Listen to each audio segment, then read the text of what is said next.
In the crisp embrace of a Minneapolis autumn, where leaves pirouette like confetti from a pop concert and the air hums with anticipation of All Hallows' Eve, Miranda Sukup emerges as the unsung architect of Halloween's most enchanting spectacle. A lifelong devotee to the indomitable Taylor Swift, whose discography spans heartbreak anthems to empowerment epics, Sukup has transformed her front yard into a macabre masterpiece, The Life of a Showghoul. Announced in August with the flourish of a Vegas marquee, Swift's latest opus The Life of a Showgirl ignited Sukup's creative inferno.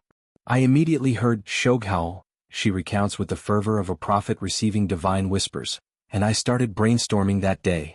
With a mere 6 weeks to orchestrate this bony ballet, Sukup enlisted her confidant Michael for a collaborative frenzy, shared notes brimming with puns that twisted Swift's oeuvre into undead delights.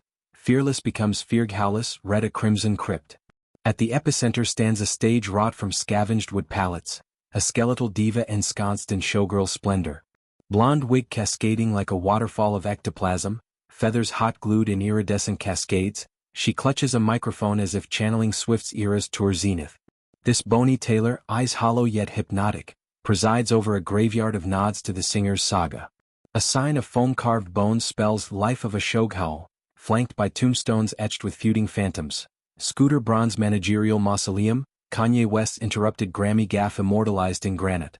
Album covers, reimagined with skeletal sirens, line the perimeter. Folklore as corpse lore, midnight's a nocturnal necropolis. It's a diorama of devotion, where Swift's triumphs and tribulations are exhumed and exalted in equal measure, a fan's forensic excavation of an icon's soul. No mere solo endeavor, this haunt was a familial seance. 2 weeks pre-release, Sukup and sister Ollie commandeered the garage, a workshop of whimsy amid spray foam and sequins. Hot gluing feathers making the bone letters, dressing the skeletons. Sukup recalls, her hands still phantom sticky from the craft. Time's tyrant loomed. October 1st deadline, aligning with Swift's October 3rd drop, ensuring local Swifties could pilgrimage to this pop-punk Valhalla. In the ink-black prelude, 2 days shy of unveiling, they erected the effigies, skeletons teetering like tipsy revelers, disco balls twinkling like malevolent moons.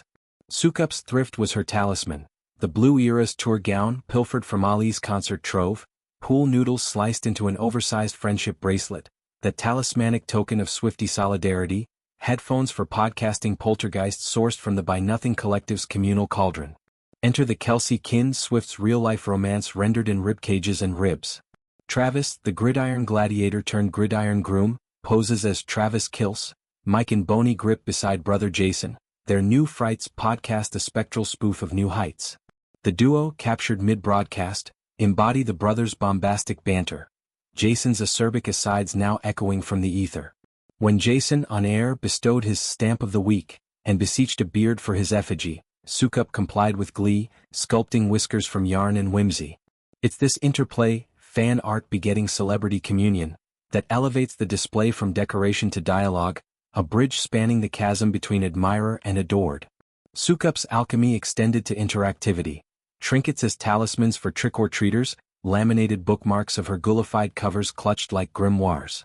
Mom and sister toiled in tandem, weaving Life of a Showghoul bracelets, beads of bone white and blood red, threaded with incantations of fandom.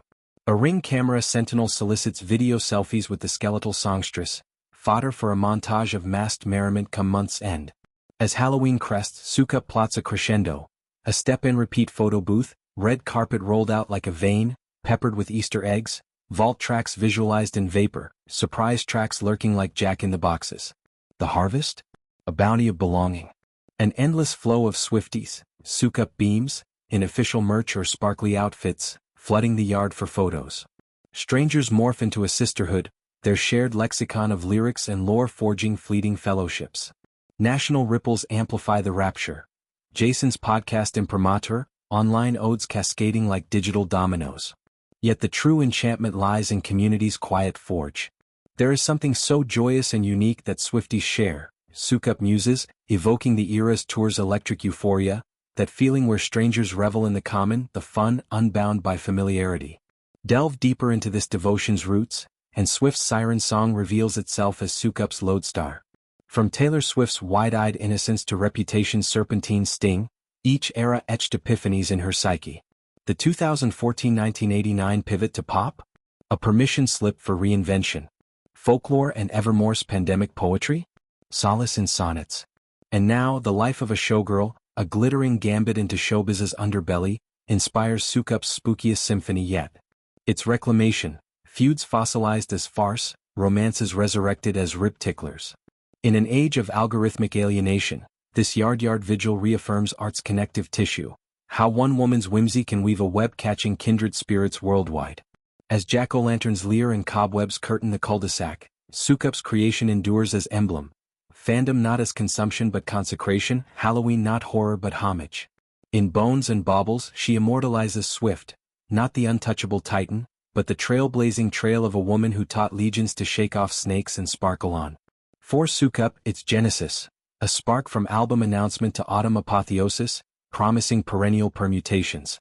Next year? Perhaps a tortured poet's department of the damned, versus vampirized.